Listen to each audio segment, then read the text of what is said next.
denied the future generation of Nigerian access to education. That issue must be looked at. And I think the best way to do it is let us guarantee security all over the country. Is there abdication of responsibility on the part of government? Now, it's not, because I think we are misunderstanding it. They didn't say schools should not be located in rural areas.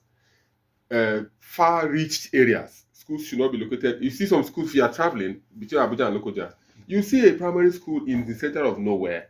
That is what the government is talking about.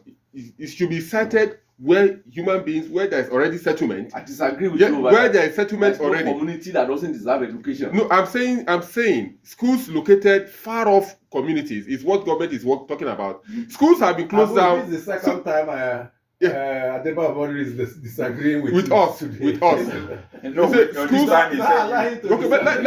Let's quickly link it to the Safe School initiative that was trashed on the floor of the Senate yesterday. And I had Civil Society Coalition for Education for also talking about it.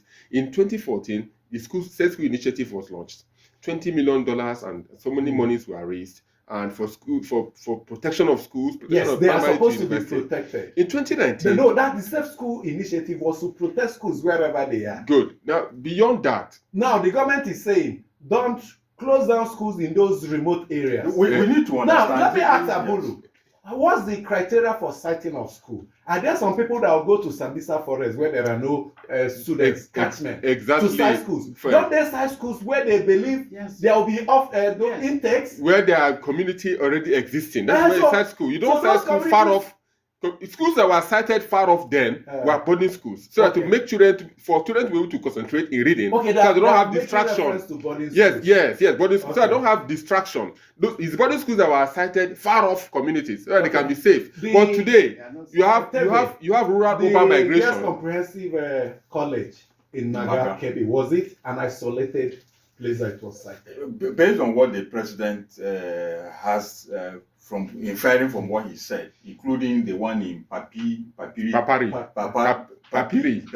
in Niger State, clearly that is the case. And he was clear. He said he was talking about boarding schools in remote areas, and all of that. So that is what. And there are so many boarding schools that are in remote areas. That is what we need to look at. When we sit in Abuja or sit in the state capitals, we assume that every town, every village, or every community is like the city. That is not the issue. That is not what. So why do they site those boarding schools in remote areas where they will get cheap? No, but I've explained to you. I've explained to you, doctor. Not necessarily. Those schools are cited there. Sorry, I traveled to Otugbo. I traveled to Vandikia, and I saw the federal government colleges that were cited there. But now these schools were cited in the bush, far off, but development has come to meet them. They cite these schools there, as I said earlier, for students to be able to concentrate in reading. Okay, Etebe, for the missions and private schools, is it not